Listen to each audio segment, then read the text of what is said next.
গোঘাটে কেন্দ্রীয় বাহিনীর বিরুদ্ধে গ্রামবাসীদের মারধর এবং এক সিভিক ভলেন্টিয়ারকে তুলে নিয়ে যাওয়ার অভিযোগ ঘিরে তীব্র চাঞ্চল্য ছড়িয়েছে। বুধবার ঘটনাটি ঘটে গোঘাটের কুমোরশা গ্রাম পঞ্চায়েতের কানপুর গ্রামে। স্থানীয়দের দাবি, হঠাৎ করেই কেন্দ্রীয় বাহিনীর জওয়ানরা গ্রামে ঢুকে বাড়ি বাড়ি তল্লাশির নামে মারধর শুরু করে।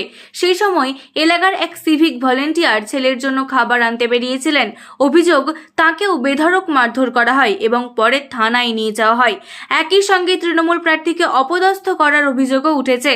অন্যদিকে বিজেপি নেতৃত্বের দাবি, ওই সিভিক ভলেন্টিয়ার ভোটারদের তৃণমূলকে ভোট দেওয়ার জন্য এলাকার মানুষজনকে প্রভাবিত করছিলেন, সেই কারণেই পুলিশ তাকে আটক করেছে।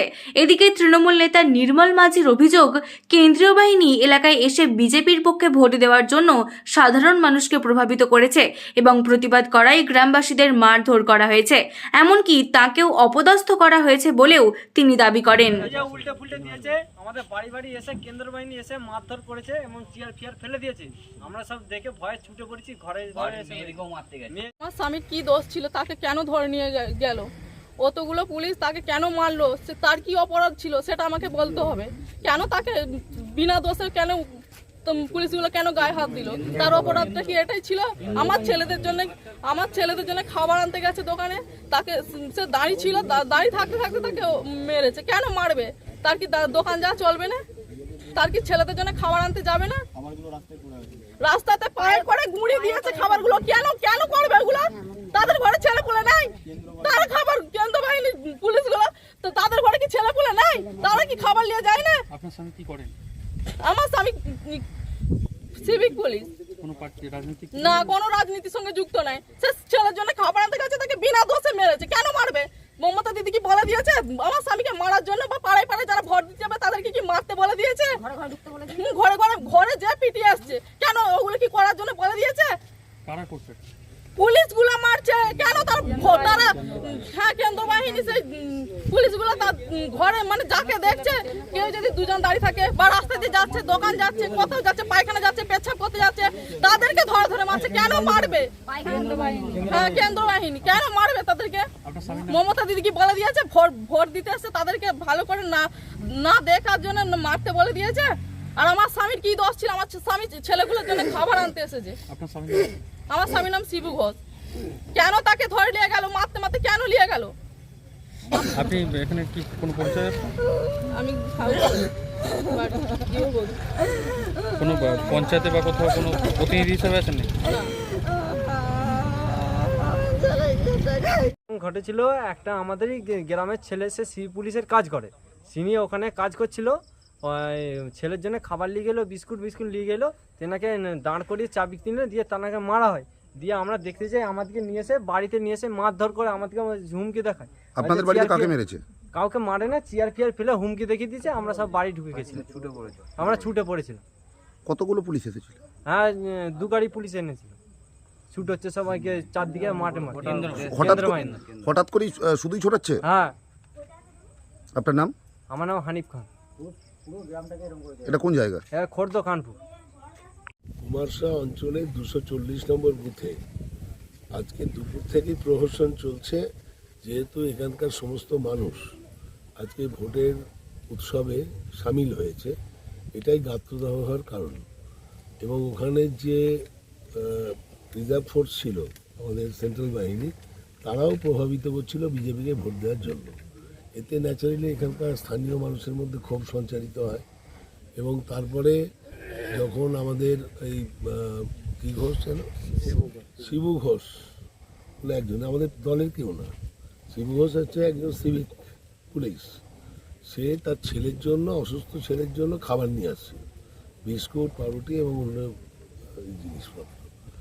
সঙ্গে সঙ্গে সেন্ট্রাল বাহিনী ওকে ডিটেইন করে ওর চাবিটা কেড়ে নেয় এবং ওকে mercilessly he have been beaten up মারতে আরম্ভ করে এবং তারপর নীল ডাউন করে রাখে। শুধু ও না, আরও 4 জন গ্রামবাসীকে এরকম করে, যারা দৈনন্দিন কাজের জন্য যাচ্ছিল।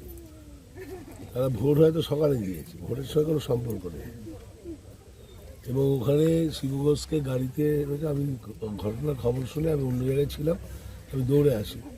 তখন জাস্ট আমার সঙ্গে কেন্দ্রীয় বাহিনীর গাড়ির মুখোমুখি একটা হয়। তখন আমি গাড়ি থেকে নেমে আসি, আমি প্রার্থী হিসেবে পরিচয় দিই। আমার স্বামী কি দোষ ছিল অফিসার আমি জানতে চাই আমার স্বামীর কি দোষ ছিল, সে কি অপরাধ করেছিল, অফিসার এসে তাকে কেন নিয়ে যাওয়া হলো? আমি পরিচয় দিলাম যে I am not only the candidate of this assembly segment in the assembly election 2026, I am also president of Indian medical association. আমার যা যা অন্যান্য পরিচয় সেগুলো বললাম। তা উনি কথা বলে যে নামবেন যখন, তখন ওনার নামার সঙ্গে সঙ্গে পেছনেও আরেকটা গাড়ি ছিল, সেখান থেকেও সেন্ট্রাল ফোর্স একসঙ্গে নেমে যায়। নেমে গিয়ে আমাকে ওই যেখানে ড্রাইভারের পাশের সিটে ওখানে আমি ছিলাম দাঁড়িয়ে কথা বলার জন্য, আমাকে ব্লক করে আমাকে পুশব্যাক করে থ্রাস্ট করে। আমি ফিজিক্যালি আমি নিজেও ম্যানেজমেন্ট হই। এই অ্যারোগেন্স তো আমরা সেন্ট্রাল ফোর্সকে তো এই অ্যারোগেন্সের জন্য আনিনি। নির্বাচনে পক্ষপাতিত্ব না করে, পক্ষপাত দুষ্ট না হয়ে নিরপেক্ষ আচরণ করার জন্য এবং সঠিকভাবে যাতে ভোটের উৎসবে মানুষ ভোট দিতে পারে দলমত ধর্ম নির্বিশেষে, তার জন্যই ওদেরকে আনা।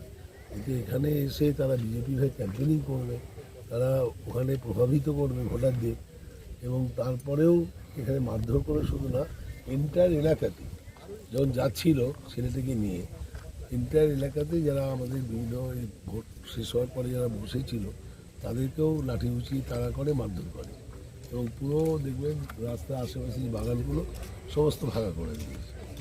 মানুষ গণতান্ত্রিকভাবে বুঝতে পারবে না কথা। কি চাইছেন?